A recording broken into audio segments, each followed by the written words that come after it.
Good evening, everyone. I am Damini, and I welcome you all to today's session in the Stories of Women's Identity and Social Control under TMYS Review, December 2021, in collaboration with the Oxford University Press. We are also calling for submissions of stories, poems, and essays on the topic. For further information about the project, please visit www.tellmeyourstory.biz. Today, to discuss the topic of behavioral change and women's liberation, expanding the cultural discourse, we have with us Mr. Azazul Haque, Mr. Tuhin Sinha, and Mr. Mohammad Naciri. Mr. Haque is a Chief Creative Officer at Mullen Lintars. He became the youngest person to hold the position of CCO in India in 2016 and has worked on many famous campaigns. His creative supervision has won many awards. The Titan Raga Flaunt Your Floor campaign was felicitated at Ladli National Awards, which award gender sensitive campaigns. Two of his campaigns have also been featured in India's top 10 works that broke stereotypes recently. In 2018, he was chosen as the South Asia Creative Person of the Year runner up by Campaign magazine. We welcome you, sir. Yeah, hi. It's really Mr. nice to Sinha. be. Mr. Sinha is known for plotting his novels on the corridors of Indian politics to probe the accepted patterns in behavior, culture, traditions, and history which turn a flicker into fire. The Edge of Desire, his fifth, is set in the lawless Bihar of the 1990s, where a woman's rape churns some chairs in the core political environment of the country, while engaging the readers with the crime as heinous as rape. The book reflects upon the temperament of the accused, the victim, the family, the onlookers, the laws of the country, and also the system, drawing parallels with Draupadi's molestation in the Mahabharata and her relationship with Krishna. The Edge of Desire was sequeled by The Edge of Power. It is great to have you with us, sir. Okay. Mr. Mohammad Nasiri is the Regional Director of UN Women for Asia and the Pacific. He brings close to 3 decades of experience working in international development, peace, security, humanitarian response, human rights, and gender equality across Africa, Asia, and the Middle East. Prior to joining UN Women, he's held senior leadership positions, including establishing the IOM office in Kuwait and heading its Iraq crisis response, serving as the Deputy Country Director of UNDP in Yemen and Regional Director with UN Women in the Arab States. A national of Morocco, he holds a master's degree in public administration and international development from Harvard University, as well as a master's degree in social anthropology from the University of Oxford. We welcome you to today's discussion, sir. Wonderful to have to be with you, Damini. Thank you so much. So, without further ado, I would like to begin the session by inviting Mr. Haque to share with us his perspective on today's topic. Over to you, sir. Yeah, hi. Actually, when I heard about the subject, it's very close to me. Perhaps because I've seen like 3 generations of women, strong women actually, from my mother, my wife, my daughter, and my daughter is 8 years old, but still, she's like. So whenever I call her, no, in habitually, one anecdote. Habitually, we have the habit of calling, anyone beta. Beta means actually son in Hindi. And she once corrected me, my 7-year-old daughter, when I was calling her beta, she told me, Papa, I'm your beti, not beta. I think so. I love the fact that we are living in a world where uh, a girl who's 7-year-old is speaking up. She's conscious of the fact that even something as small as calling someone beti is important and not beta. That she's as gender sensitive. And I personally believe that uh, the world would be a lot more beautiful if controls are given more to women, if they run the world. I believe that they are the what you call the janani. They are the creators. They bear us, the humankind, in the womb for 9 months. So they're sensitive towards creation. So I personally believe that in a world today, if we give women more and more not control, I'd say, power to run the world, to run various organizations, society, I think it'll be a lot more beautiful world. It'll be a lot more sensitive world. It'll be a world which is which will be very caring. It'll be very nurturing. It'll be very future friendly, eco friendly, everything. Because I personally believe that women have the power to feel a lot more than men do, and that what makes them. I'd say that the time has come now to pass on the control to them for the sake of our future. So that's my perspective on the subject today. Thank you so much, sir. That was really inspiring. Now, I would request Tuhin sir to take the discussion forward by sharing with us his views on today's discussion. Thank you, Damini. So it's a vast subject. I don't know which aspect of it to exactly focus on, but these are interesting times, and I think the best that one can do to emphasize. I mean, anybody who genuinely believes in betterment of women, who believes in giving women their due, should emphasize on gender neutrality, because every time we emphasize too much on having a separate, department for women's rights, a separate, you know, uh, department for women's justice, I think somewhere that impedes the act of mainstreaming women into the system. That only reiterates the fact that women in the perception of those very people who champion these causes, they probably have still not got around to considering women as equal. So I think I know this may sound a little radical, but the women and child welfare development needs to be generally replaced with a department for human welfare, which includes so representation of women in the police forces, uh, in the legal system. If they are increased, if that percentage is increased substantially to say 30%, that would take care of a lot of a lot of lacunae in the system when it comes to prevention of crime, redressal of crime, as well as affording justice for crimes that take place against women. Now, these are interesting times. Why I also emphasize upon gender neutrality is that somewhere the whole concept of feminism has gone for a toss. It's, you know, there have been cases, even though they are very small in number, of many of the rape laws having been misused. So I think the more we emphasize on gender neutrality, on making laws gender neutral, they serve the purpose. But I think fundamentally, one needs to start with grooming during the very formative years. And somehow, this is something which I had dealt upon in the writing of my book, The Edge of Desire.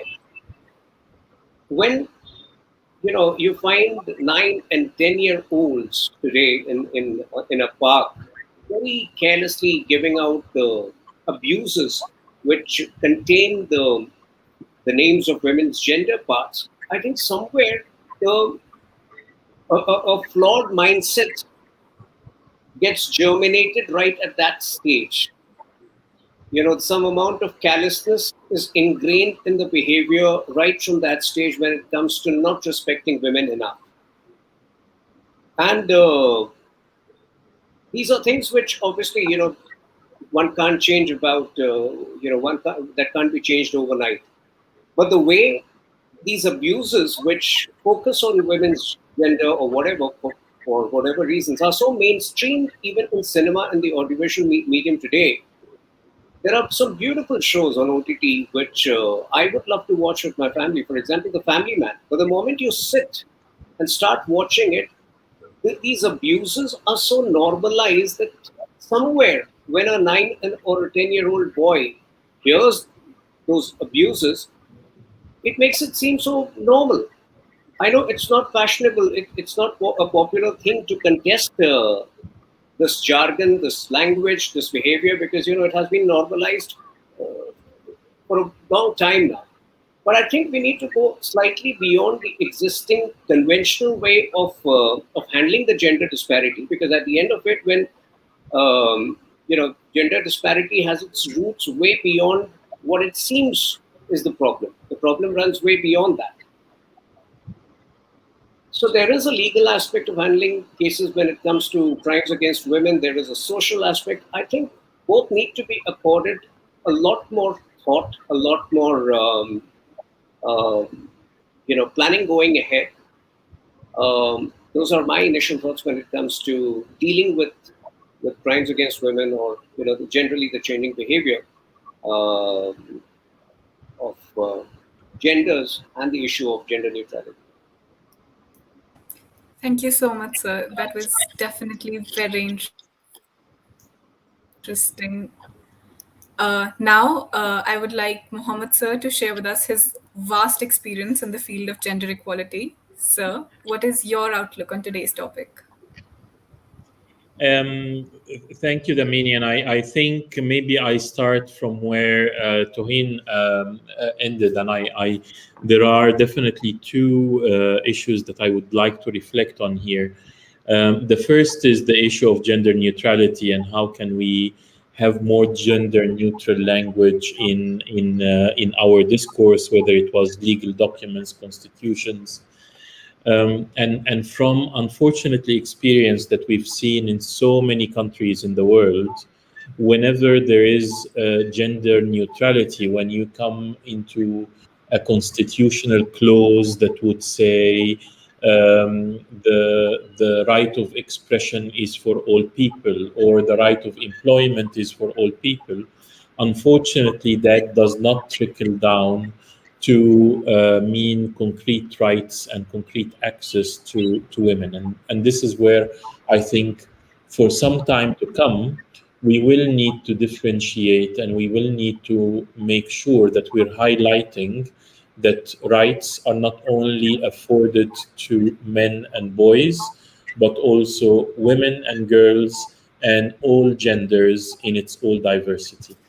And there is a plethora and body of evidence that we see that once we do this specificity, we have more women and girls and other genders getting access to these rights and opportunities. I agree with you, Tuhin, that the problem is way beyond the current discourse. And I do believe that the essence there is the patriarchal society. And patriarchy is not in the minds of men and boys only, it is in the minds of a society. And I've cited the example that I'm going to say in so many spaces before. When we did some work as UN Women on masculinities in the Middle East, we did some focus group discussions amongst groups of women. And we asked, what do you mean by a man? What does the word man mean to you? And answers came across along the lines of, if my husband doesn't beat me, he doesn't love me.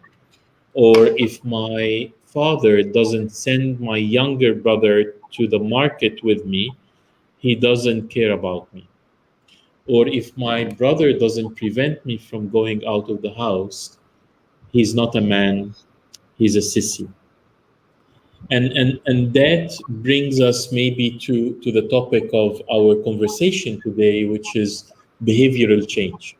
How are we going to reach behavioral change? How are we going to expand the cultural discourse through certain elements? So popular media is definitely one of them. It is essential that we work with responsible and aware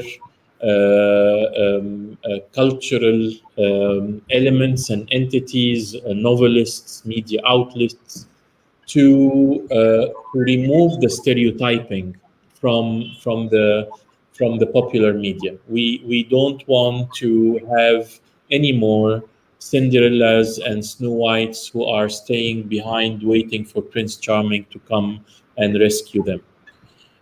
But popular media is not the only element or pillar. We need to look into education.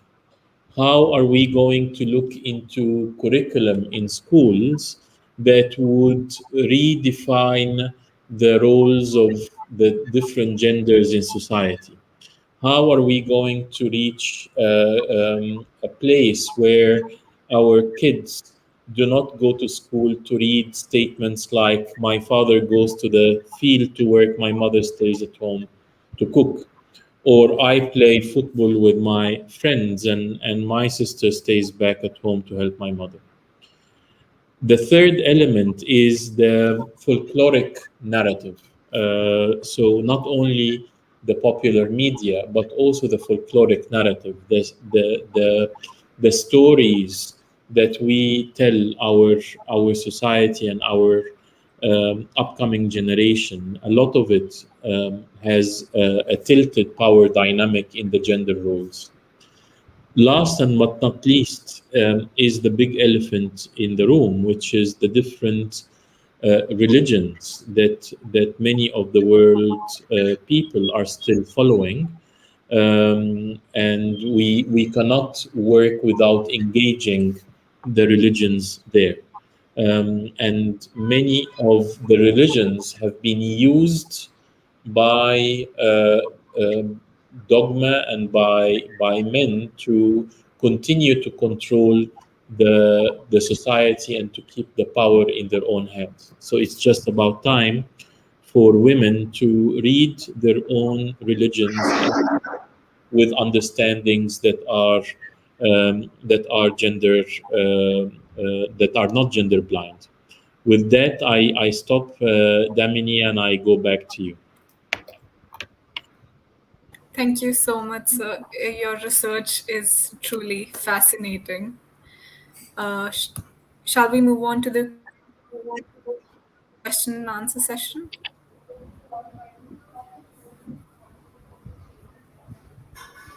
Am I audible? Yeah, no. Great. We can hear you, yeah. My first question, right. My first question is for Tuhin, sir. So, you spoke about your work and novels like The Edge of Desire, where you have dealt with crimes against women. So, when dealing with such sensitive and significant subjects as rape or assault, it is important that the narrative is truly able to do justice to the representation of the survivors whose stories it is telling. So, how do you, as an author, ensure that this authenticity is maintained in your work? Since you, as a man, are writing about these issues and events from the outside in a manner. All my books are dramatized fiction. So while they emanate from real incidents, and Ajaz might be aware, I guess you have a background, you've grown up in Bihar, if I'm not mistaken. So you would be aware of the the situation that existed, the law and order situation that existed during the late 90s, where going out in Patna after sunset would be a challenge, even for men. So so for women, it was all the more challenge. But I think the larger point which I was trying to convey through the book was that somehow women have always been used as a tool of punishment. Like abusing women across history has been used as a device for punishing the men they belong to. So in my story, which unfolded in a district called Kishanganj, which is a border district that is very close to, I think it shares a border with Bangladesh. There is a new district magistrate who tries to, who tries to rough up the criminals, who gets the police to act against the criminals who enjoy some amount of political patronage. But in the event, the lead criminal who is affiliated to, or who enjoys the patronage of people in power in Patna, one of those guys ends up raping the wife of that DM. This is, like rape has always been used across history as a tool, as a device for revenge. So I think the story, there were two such incidents which had taken place, one in Bihar and one in Orissa around the same time, where the wife of an IAS officer was abused. One of those stories was later found out to be fake because the woman was somewhere involved with the man. But I think that the reality element, or that is precise. The plot is something which I had drawn upon from the real incident. But apart from that, I fictionalized it into what would have happened to the woman beyond that. So, it transforms into a different story altogether, where a twist of, fate ensures that she eventually has to enter politics to fight her battle, because she, after she and her husband ran from pillar to post seeking justice, but they could not. A leading national politician met her finally and told her that, there is only one device, there is only one weapon to fight this battle. My party would be giving you a Lok Sabha ticket for the next election. You will have to make your rape the core issue. More so because the person who's accused of raping you is going to be fighting from the other side. So she fights this election very reluctantly. She becomes a member of parliament, shifts to Delhi. Now, there is a beautiful equation between the mentor and the protege, the mentor who convinced her to enter politics and who, after the election, goes on to become the home minister of the country. So it's very similar to the bonding that one has seen between Draupadi and Krishna in the epic Mahabharata. But for me, the rape was the trigger point. What it led to, how it transformed her life, was a separate story, because political thrillers are my forte. And beyond that, so anyway, it was a story of empowerment of women. That real incident of that the woman having been raped was used to simply stress upon the fact that in certain parts of the country, even in the protected localities or the well-off localities, women continue to remain unsafe.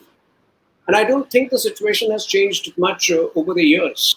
And not that India is the only country which is a victim of this.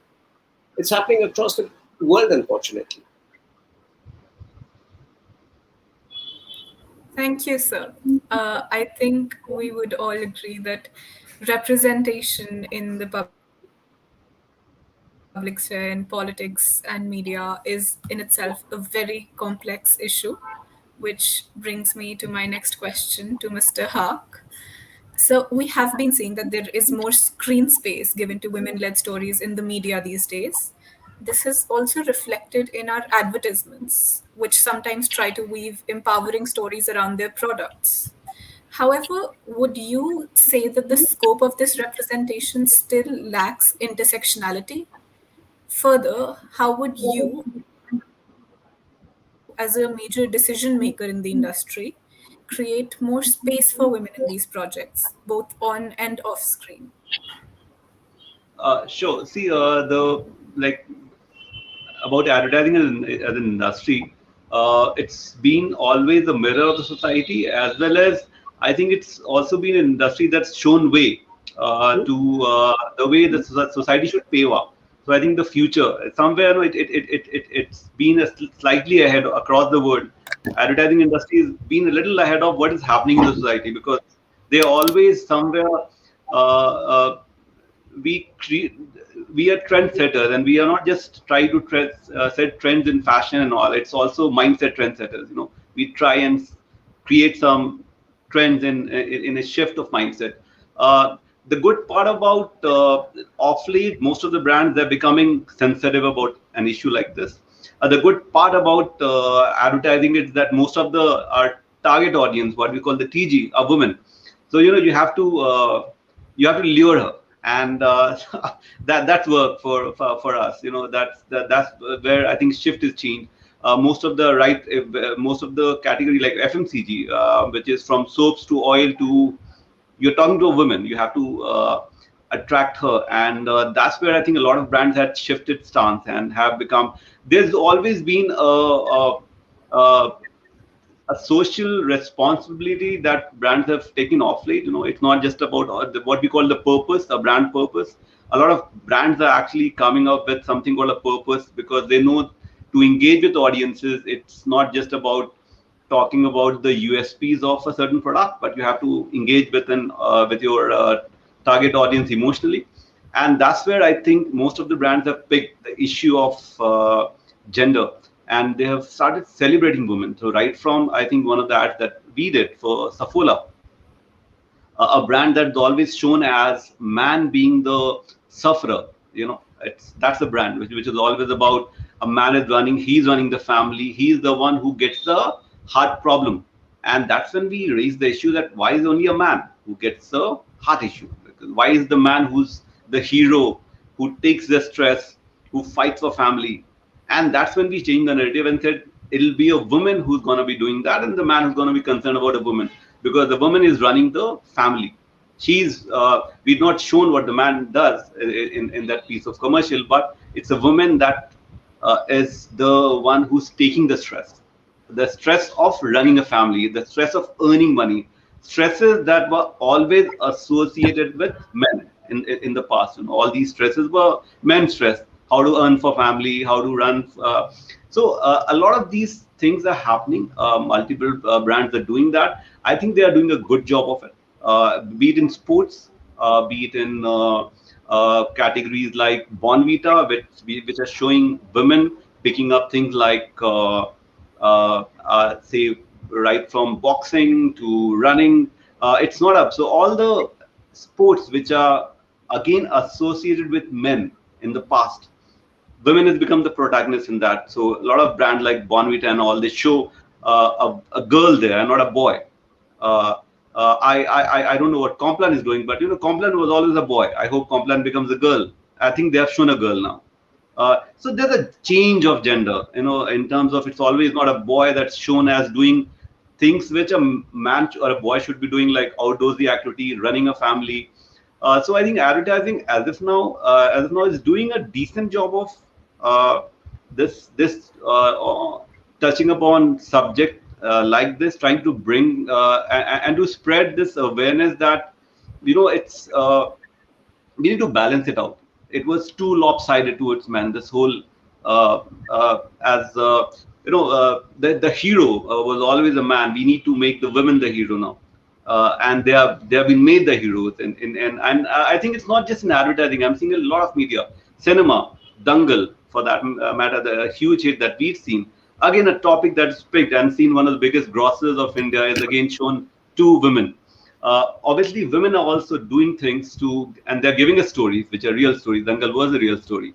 They're giving us stories which is making, bringing they're giving substance to a story. It's no fiction anymore. Like Dangal is not a fiction; it's reality projected as fiction. So I think media is doing its part when it comes to showcasing and bringing gender equality as much as they can. A lot is to be done. I think we've just started it. We can't leave the conversation. The conversation about gender neutrality, equality has just started. But that's more. But when it comes to say off screen, again, this has been by one industry where consciously we make sure that there's in our teams, for that matter, at the hierarchy there should be a balance. It should not be again. So we actually make a conscious effort that designations which have power, designations which can steer the future of advertising industry is given to women. It's a conscious decision. It's a conscious act. It's not just so that is happening. I think a lot of that is to be done. It's very important that women are given the role where they can steer the future, because then only things will change. They need to be given the power, and the more power we'll give it to them, the more of these, because it should not be a man changing the future of women. I personally think that should not be it should be a woman changing her own, and a man should participate in that. A man should be a participant. A man should not be the one who's controlling it and deciding it. They should facilitate it, but they should not control it. Uh, Women should decide the future. Women should decide where they want to go, and I think that's where when equality will happen, when they are deciding and not men being shown as kind enough to do things for women. Women should actually they should be by the side and not and advertising in media. I think off screen as well as on screen is making attempts and very genuine attempts to make it happen. Thank you so much, sir. And I think I completely agree with that. It is very important that when power, when there is a power shift, it should be meaningful and not just figurative. My next question is to Mohammad, sir, to continue our discussion about representation in the public sphere, where the women's movement has also gained momentum. We are seeing a push for laws that will ensure better representation in legislative positions. An example might be reservation of seats in parliaments. However, we have also unfortunately seen that even when representation is mandated by such methods, women often remain mere figureheads and the control is retained by the men who were in power earlier. So, what, according to you, can be done so that these policies, which are all too often limited only to paper, are implemented effectively and their purpose is actually fulfilled? Simply, we need to dig deeper, Damini, because indeed, and it's happening even closer to home in the UN. The United Nations did pride itself a few years ago that we did reach parity at the senior most positions, including the heads of agencies. And that's a good thing. But when you dig deeper, you do find that those who are controlling the budget and the financing of the United Nations are still men.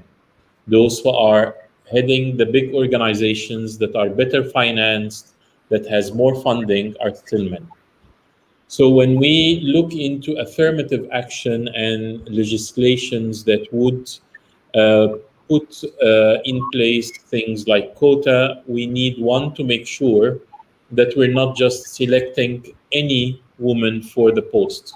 We really need to walk the talk. We need to make sure that those who are going to be in these spaces are people and women who are going to change the discourse, women who are going to work on changing the mentality and the behavior of the people that, oh, actually, yes, a woman can do it.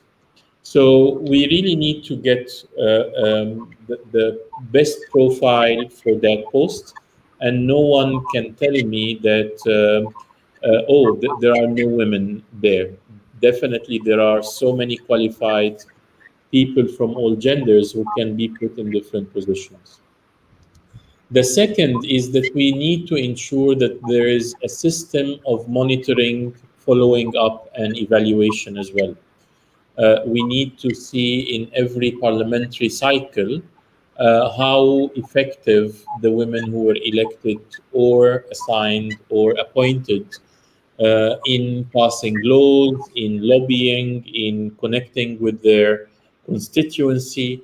We need to look into the recruitments of women in government offices, those who have been appointed as ministers or that have been appointed as ambassadors. We need to have that monitoring system to make sure that one, when you are monitoring, that these women are getting all the support needed for them to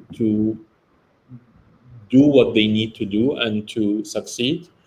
And then after the monitoring, you need to evaluate what has happened for the immediate job or the immediate space.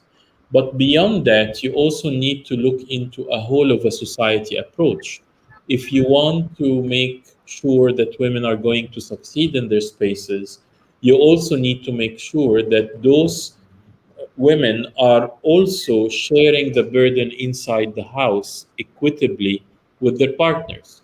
So you cannot expect that they are doing 3 or 4 or 5 times the effort that an average man is doing, and that they would produce the same results.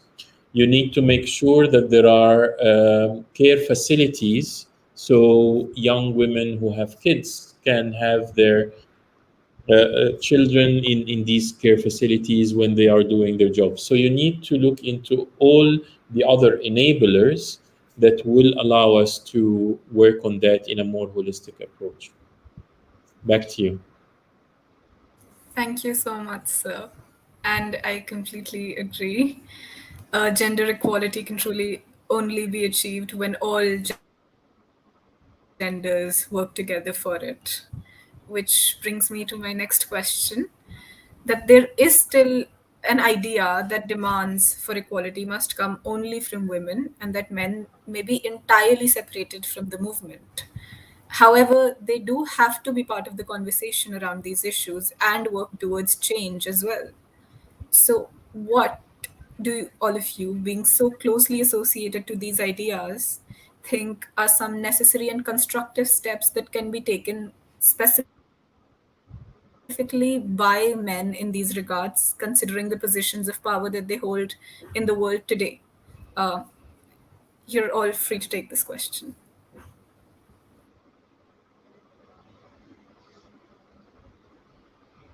I'll be maybe happy to give it a go, and break the ice. Indeed, I believe inequality does affect us all negatively. So it does affect the whole society. It's not only those who are being marginalized, whether it was women and girls or other genders, and then if it is going to affect the whole society, then we have to have a whole of a society approach to come in to join hands and to make sure that we're all on board. I want a better tomorrow for myself. I want to have a better tomorrow for the space in which I occupy, and that will not happen without equality, because it's not only the right thing to do, but it's also the smart thing to do. And again, there is a plethora and seminal body of work that says when women are equally represented in economy, in politics, in society, societies thrive. Numbers speak for themselves, whether it was the top 100 companies in the US, whether it was governments like Finland and other Nordic countries, or those who have high representation of women in politics. Numbers and examples speak for themselves. And there is a very unfortunate fact until today that at least 80% of the decision making in the world still lies in the hands of men, unfortunately. So if we are not going to engage these men in a more constructive way, then we will continue to eliminate a huge opportunity for us to accelerate and to move forward with higher speed. And this is where we need everyone on board. And when I say everyone, it's not all genders, but also all generations and all walks of life. For a longer time, we were only looking up to governments, and then we started to bring over civil society, and now we're talking about the private sector, and then bringing the media. We need everyone on board, and that will not, unless without that, equality is not going to happen soon. So I did ramble, and I will shut up here.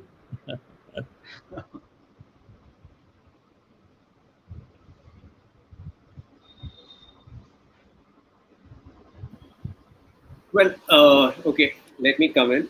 So there are two aspects to the issue. One is the personal side, and one is obviously what you want to champion in the society. And I think since charity begins at home, the COVID lockdowns and the COVID months have been a great leveler.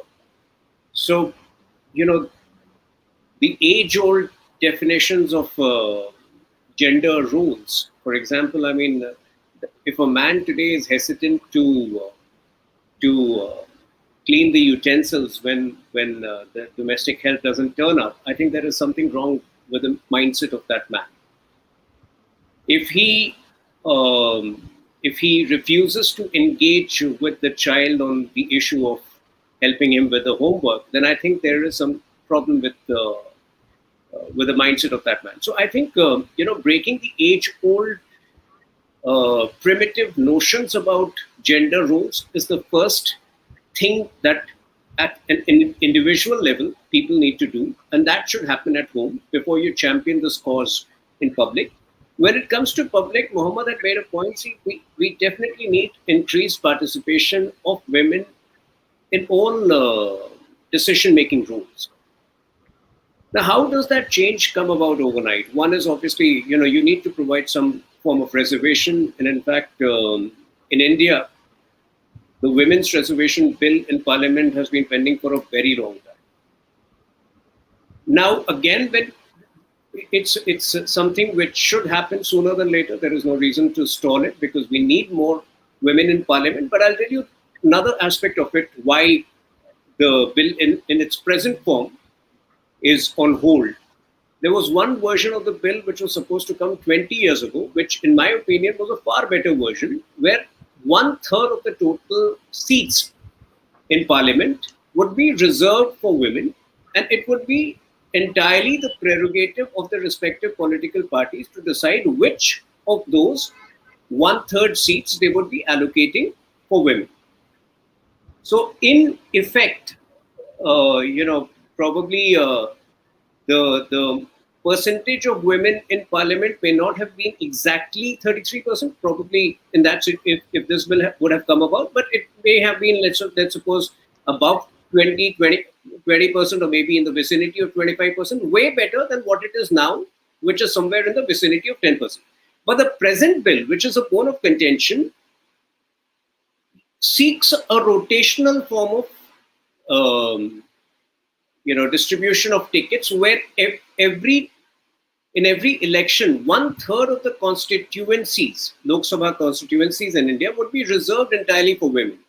So what would happen in this situation invariably is that a politician who has held that constituency on two occasions would want his spouse or a relative to be given that ticket, so that that constituency is safe. And unfortunately, the way things move in India, there is so much power play, there is so much money at play, there is so much of the caste factor at play, that nepotism is linked to it. It can't be done away.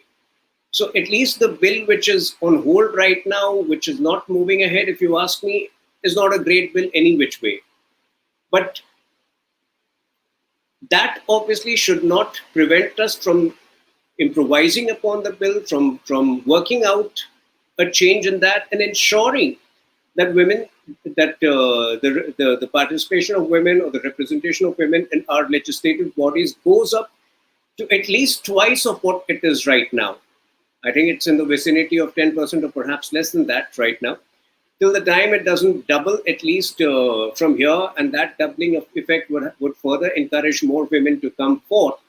I think somewhere, policies would not be designed keeping the sensitivities of women in mind. Over to you. Yeah. On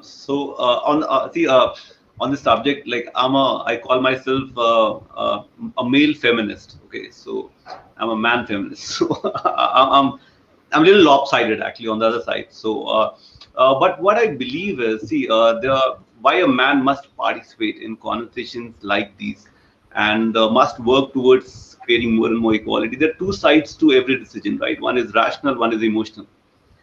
When I look at it emotionally, like I have a mother, I have a wife, and I have a daughter.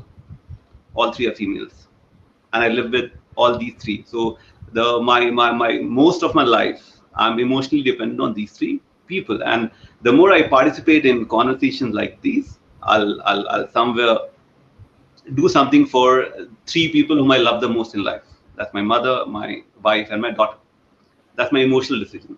Why I must the rational side to it. I think men have to. I think they have to get wiser because they need to figure out. And as Mohammad was saying, if you actually go by data, pure data, look at research, wherever women have participated in any act, I would say something as simple as putting your finances together. I've seen like my wife look up when she looks after my finances. She does a terrific job of it. I am bad. So when she participates, when a woman participates in any action, and when the participation is equal, the output of it is gonna be always better. And it's not just we are not just saying it as there are proofs of it. Multiple organization, many MNCs where a women which has higher equality ratio is performing better on record. So that's the being wiser. That's a rational decision. So I think it's important for men to, for most of us, is to participate in conversations for our emotional well-being as well as the financial practical side of it. And uh, it's important for a better future. I think it's more important. I know that we are at a cusp of deciding the future of a planet, right from uh, the ecosystem. I think we need a more sensitive gender to participate in decisions, which will, I think, create a better future for the entire universe. So I think women are needed not just for if we want not the universe to survive, this planet Earth to survive. I think we need to involve women in all major decisions. Uh, it'll help us. It'll help humankind. So I think we need women to help the humankind. Thank you all so much for your wonderful responses. Uh, I would like to conclude with one last question, which is that among the many facets of women's liberation and the issues that come under this umbrella, there are diverse and complex discussions that take place and they're often intertwined with each other. However, some areas receive more focus than others in terms of media attention or monetary support. In a world where information, knowledge, and discourse happens at a very fast pace through new modes of communication, including social media, how can we ensure that we maintain inclusivity and do not shun the more marginalized communities, even within talks about gender equality or women's resettlement or liberation?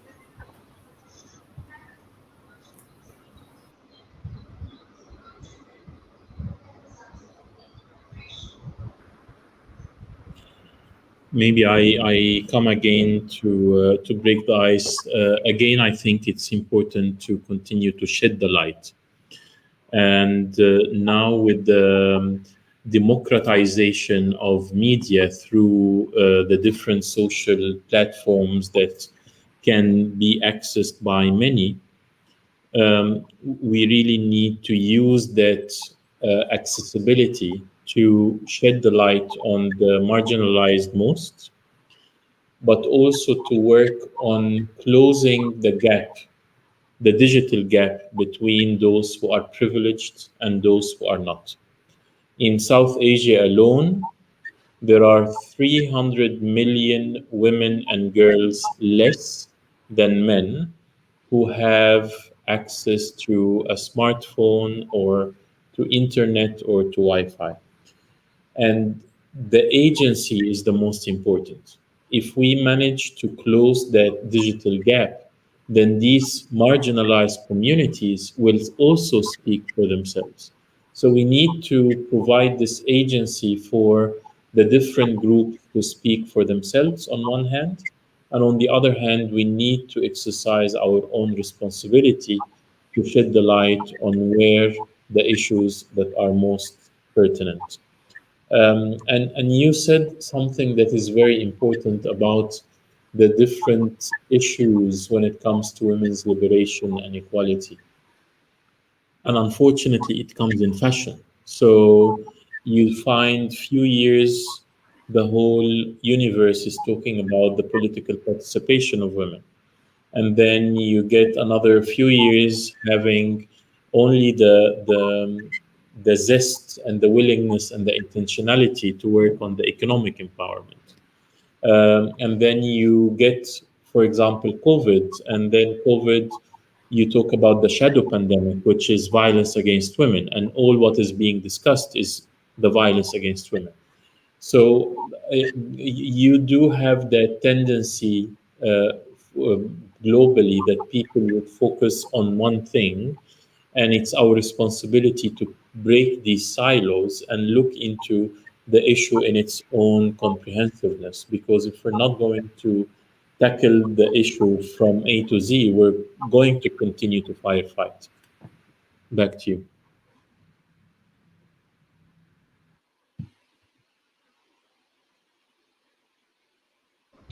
So I think we need balance when it comes to issues of equality.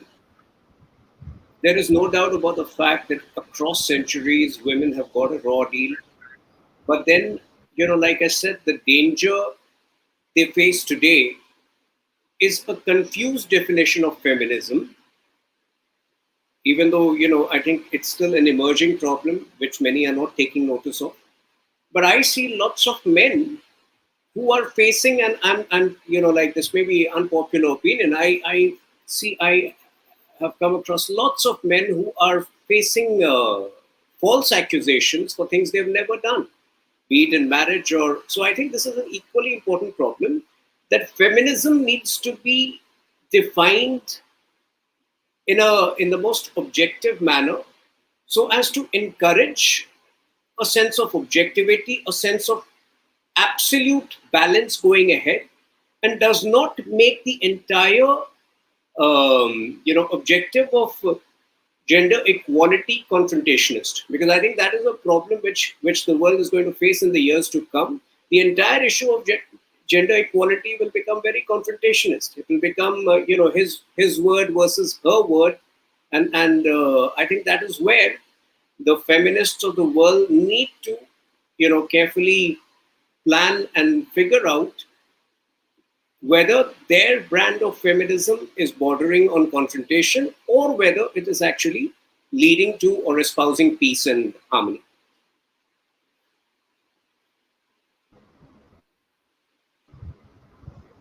See, it's a phenomena that's actually happening more in the, I'd say still it's a subject of metros and semi-metros. It's not reached places where actually the most, where it actually happens, as Tuhin again would know, in places like Bihar. The plight of women is, we don't even know, like we can't even imagine. So somebody who's, I think, born and brought up in Delhi, I think they can't even imagine what happens out there.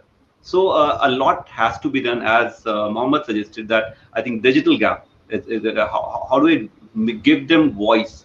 They don't have voice. So how do I enable them with to at least convey that, hey, we are in a bad state to start with. First and foremost, they have to, at least that has to reach people, because a lot of the world doesn't even know the plight of these women, which are not, because they are not living in a metro, they're not living in a semi-metro, they are living in places which nobody knows about. So I think first and foremost, one has to make sure that those places, how do we give them tools where or platforms which can at least give them, make their voices reach the rest of the world. I think we'll have to work towards that. Governments have to work towards that. A lot of organization has to work towards that. So that it should not become a phenomenon only of metros and where modernity has reached. I think it should not become like equality should not be equal to modernity. It's a lot more a bigger issue. And the second part is of this. Yes, I think we'll have to pick subjects. Again, as Mohammad said, that it's we have a tendency of picking favorites. Suddenly the topicals, something gets topical, a subject just gets topical, and we only talk about that. Again, a subject like gender equality is very broad and cannot be chosen as per seasons. It doesn't have seasons. The season one will have this subject, season two will have this subject, season three will have this subject. It needs a slightly more holistic perspective, and the ones who are participating in it, like somebody like me, for that, all of us will have to figure out how the conversations are more holistic and not like I think today's discussion was. I found it more holistic. We touched upon things something as unseen as what you the last this question. I think it's something that not many people ask, but I think we'll have to start seeing it with lenses like these. Bring actually topics will have to bring out which are not touched upon, because they are famous subjects, they are famous topics, and they are the ones that nobody's heard of. I think we'll have to pick topics on gender equality that nobody has ever, people don't even know. I mean, they need to see the light of the day. And I think that's very, very important in time to come. Even now, I think it's a very important subject and we must work towards it. Thank you so much, everyone. And it is truly a remarkable note to end on. Everyone needs to have a voice and everyone needs to be heard. With this, we come to the end of today's session. Thank you, everyone, for joining us for today's panel discussion in the Stories of Women's Identity and Social Control under TM Bias Review, December 2021, in collaboration with the Oxford University Press. I would once again like to state that we are calling for submissions of stories, poems, and essays on the topic, and you can visit our website to know more about it. A heartfelt thank you to our panelists for a truly great session. It was wonderful to have you with us today. Thank you so much. Thanks, Damini. Thanks, Thank Mohammad. you so Thanks, much. Thanks, Dan. Thank you. I really